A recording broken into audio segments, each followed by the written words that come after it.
Welcome to this week's Movie Math, where Noah was able to build a pretty nice size ark before the impending flood of summer superhero movies hits early next week with Captain America: The Winter Soldier. But while Noah debuted with a mighty $44 million domestically and another $51 million overseas, the question now is whether it can stay afloat when Cap hits. And we can see the approaching tsunami of box office cash already, as Winter Soldier amassed $75 million over the weekend in 32 foreign markets, twice the business of the first Captain America flick. The industry is projecting a stateside debut of anywhere from $85 million, what Thor: The Dark World opened with, to $100 million. But while Thor: The Dark World had to quickly contend with The Hunger Games: Catching Fire and Frozen in the same month, Captain America: The Winter Soldier has the entire month of April to itself, unless Rio 2 or Transcendence are surprise hits, which right now seems unlikely. I mean, Rio 2 did open this weekend in 3 foreign markets to the tune of $30 million, but with the way the family movie market is cannibalizing itself right now, Cap will probably clip its wings. However, Rio 2 can at least boast the biggest opening ever for an animated film in Brazil, $7.3 million, thanks to its subject matter and director Carlos Saldana being a homegrown talent who made it big in Hollywood. And speaking of breaking foreign records, over in Russia, Noah boasted the biggest opening for a non-sequel ever, $17 million. And while Noah might not have been able to match the boffo debut of Mel Gibson's The Passion of the Christ, the most successful religious film to date, it easily sailed past the debut of last month's Son of God. This is exciting news for Ridley Scott and Christian Bale's Exodus, and perhaps they're racking their brains right now trying to figure out if they can offend anyone with their portrayal of Moses. Yes, Paramount's last-ditch effort to get out in front of Noah's controversy after Darren Aronofsky refused to make any changes turned out to be a brilliant move as curiosity got the better of moviegoers. And while many people were offended by the liberties taken, others were genuinely moved, which to some degree highlights the current growing pains of a modern society trying to maintain its relationship with God as it evolves.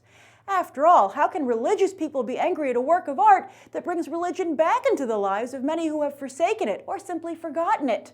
Are movies like Noah potentially the future of how we look at religion, renewing the interest of those who thought it an antiquated idea?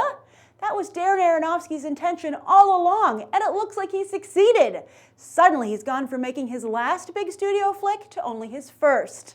You can bet that numerous studio execs are combing through their development slate to see if they've got a project in need of his maverick touch, while Russell Crowe proves that if you don't give up and just keep working, the audience will someday return.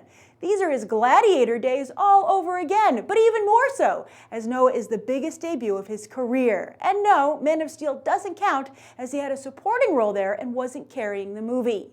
And with this unexpected success, Crowe's backup plan, going behind the camera for his directorial debut later this year, The Water Diviner, instead that will only further strengthen his career. Elsewhere in the box office, there was apparently room for all God's movies, as God's Not Dead enjoyed a tremendous hold in its second weekend.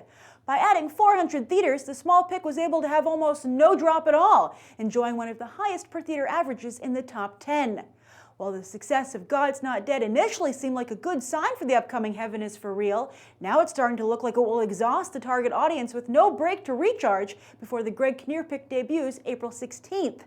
It's also interesting that Noah did not detract from the God's Not Dead audience, further indication that Noah did indeed reach beyond the Christian market and into the mainstream, which, as I'm saying, is good. Meanwhile, Divergent slipped about 50% to second place in its second weekend, 10% less than the drop seen by the first Twilight and The Hunger Games in their second weekends. The teen dystopian drama has yet to open overseas, but still seems healthy enough to warrant that sequel, as long as Lionsgate Summit continues to carefully tend to this fresh flame.